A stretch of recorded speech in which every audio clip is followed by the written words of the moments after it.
Hello two family, તમારા બધાના નવા વ્લોગમાં સ્વાગત છે. જય માતાજીને રામના બધાને. તો આજે રવિવાર થઈ ગયો છે અને સવારમાં તો ટાઈટ ને એવું છે એટલે કોટ ને એવું પહેર્યું છે. હા, હું તારું શું કેવું? ટાઈટ નું શું કઈ કેવું તારે? ટાઈટ તો છે એટલે શું કહેવાનું, ટાઈટ જ હોય ને શિયાળામાં શું હોય. હા, અને આજે અમારે થોડુંક ગામડે આવી છીએ તો ખોડિયાર મંદિર અમારે થોડુંક ગમતું થાય ભાવનગરથી, તો અહીંયા જ થઈને અમે આવી છીએ. તો ખોડિયાર શું કેવું, ખોડિયાર મંદિર જવું છે કે નથી જવું? હા, ખોડિયાર મંદિર જવું છે ને. આજ રવિવાર છે ને તો સંઘ હોતે ને આવે છે પાછળ, એ બતાવજો. એવું? હા, એક સંઘ પણ આવે છે એટલે સંઘ પણ દેખાડવું. અને હવે જો ખોડિયાર મંદિરના રોડ ઉપર અમે ઊભા છીએ તો તમને મેં કીધું એમ ગણાય કે સંઘ આવે છે તો સંઘ પણ દેખાય છે. જો હાલો આવે સંઘ, જો તમને દેખાતો હોય તો. જો ભાઈ પણ હાલી જાય છે મારી પાછળ છે. કા સંઘ આવી ગયો?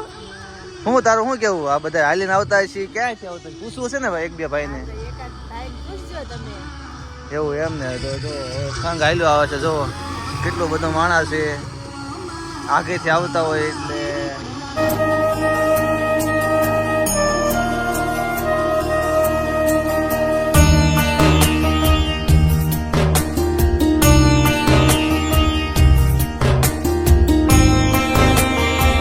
તો તમને કીધું એમ કે આગળ સંઘ ગયો અને દાદાની હાલ્યા આવે છે તો આપણે દાદાને પૂછ્યું ક્યાંથી આવો છો કે તમે? દાદા સાયકલ. દાદા ક્યાંથી આવો તમે? નડિયાદથી. તો દાદા અત્યારે નડિયાદથી ખોડિયાર મંદિર તમે પગપાળા જાવ છો ને? હા, સાયકલ લઈને. તો આમ કેટલા દિવસ થયા? 2-3 દિવસ થઈ ગયા પોગતા કે આજે પાંચમો દિવસ? 5મો દિવસ. 4 છે. આ 4 દિવસ થઈ ગયા એમ ને? જો આ ભાઈની પણ એમની સાથે જ છે એ કે 4 દિવસ થઈ ગયા છે. તો ચાલો તારે તો ધીમે ધીમે જાય છે ને અમે પણ તમને દેખાડ્યું.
હાવ મંદિરમાં અહીંયા બહુ વાયા છે, તમે જોવો છો આગળ. કેમ કે જો આ બધા ફોટો પાડવા એટલી બધી ગરદી છે.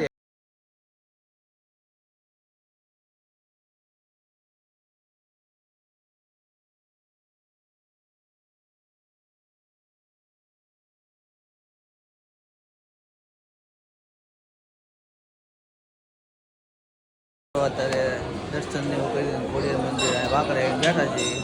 અને હા, એક વાત તમને જે કહેવાની બાકી રહી ગઈ, કેમ કે અમારા યુટ્યુબમાં 4000+ સબસ્ક્રાઈબર થઈ ગયા છે. તો તમારા બધાનો ખૂબ ખૂબ આભાર ને આવો નવો સપોર્ટ આપતા રહેજો ને બધાને દિલથી આભાર. તો અમે ટૂંક સમયમાં જ મારા સબસ્ક્રાઈબર થઈ ગયા છે એટલે મને ખુશી થાય કે વાહ ભાઈ વાહ, ઘડીકમાં એમ. નકર બીજા બધા હોય ઘણા સમયથી મહેનત કરતા હોય પણ તો એમને થતા નથી. એટલે તમે મને સપોર્ટ આપ્યો અને આવો નવો સપોર્ટ આપતા રહેજો અમને. અને અમારી ચેનલને વિઝિટ કરતા રહીજો અને વધુમાં વધુ શેર કરજો. તો અમે ખોડિયાર મંદિર તો દર્શન કર્યા છે ને હવે આવી છે ગામડે. અમે ફાઇનલી નીકળી ગયા છીએ પગે લાગીને ઘરે. જો આ ધજા જો કેવડી મોટી છે, આ બધા માનતાવાળા ધજા આવે છે. અને અમે જઈએ છીએ ધીમે ધીમે ઘરે એટલે ગામડે. કા દર્શન કર્યા ને? હા, દર્શન કરીને હવે જાવી છીએ બહાર. એટલે પછી ઓલા બેન ની ગરબા હોત લેજો. સંગ આવી ગયો, પોગી ગયો એટલે પછી ગરબા લેશે ને ધજા ચડાવવા જાય છે. મોટી ધજા તો જો કેવડી મોટી છે, કેટલા જણા હશે, 6-7 જણા પકડીને પાછું. અને હવે ધીમે ધીમે જવા દેવી આપણે ઘરે. હવે ચપ્પલ જોવા આવી ગયા છીએ અહીંયા. કોને હાટું તો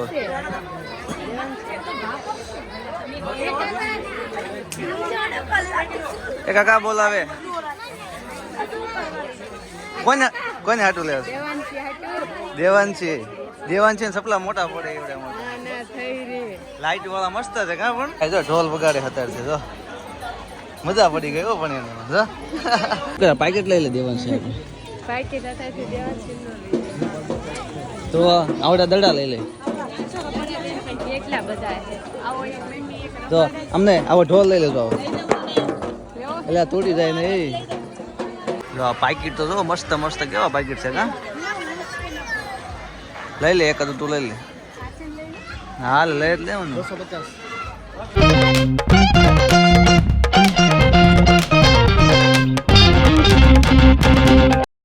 તો હવે દર્શન કરીને અમે આવતા રહીએ છીએ પાર્કિંગમાં ગાડી લેવા. જો આપણે ગાડી લઈને હવે આપણે ધીમે ધીમે હાલતા થઈ જઈએ.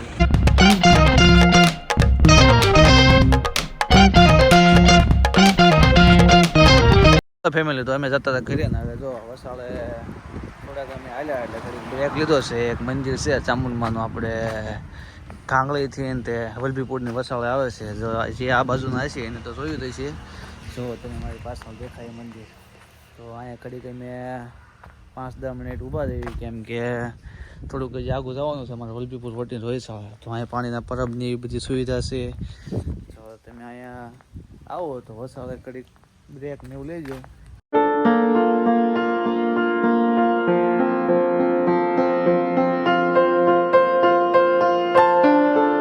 હાલો ફેમિલી, તો હિસકાને એવું ખાઈ લીધું છે ને હવે આપણે જવાનો સમય થઈ ગયો છે ઘરે. તો હાલો ધીમે ધીમે હાલતા થઈ જાય છે ઘરે. જો ઠેલા ને એવું લઈ લીધું છે અને હું હાથમાં મોબાઈલ ને શૂટિંગ કરું છું, કેમ કે બધું ન મેળ આવે ને પછી થોડું ઘણું તો એને ઠેલા ને એવું લેવું પડે ને કા?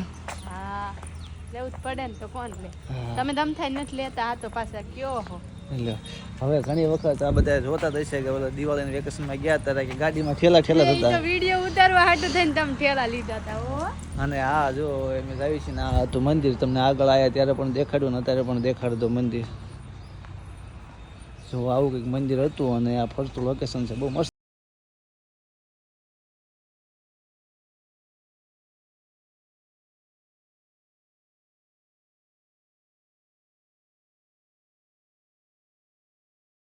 ને જો અમારે ઘરનું કામ હતું, પ્લાસ્ટર ને એવું ચાલુ હતું. જો કમ્પ્લીટ થઈ ગયું છે. એટલે એ ચકાચક થઈ ગયો કા? એ તને કહો મસ્ત થઈ ગયો ભાઈ. જો આ નવું મકાન બનાવ્યું, કેમ કે તમને આગળ મકાન દેખાડ્યું હતું કે પ્લાસ્ટર ને એવું બધું બાકી હતું, પણ હવે તૈયાર થઈ ગયું છે. શું કેવું તારું? જો હા ભાઈ નવા કબાટે બનાવ્યા હો આ બાજુ. જો કબાટ, હા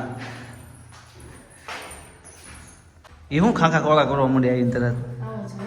એ બધું લાઇટ ફિટિંગનું ને એવું વસ્તુ છે બધું.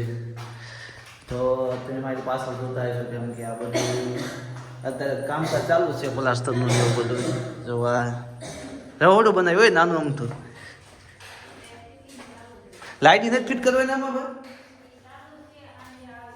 જો મારા પપ્પા આવી ગયા છે. શું લઈ ગયા? સાઈઝ લેવા ગયા હતા. કેમ આમાં કેમ લાઇટ નથી? હા સર, બીજી રૂમ નાની એમથી છે મારો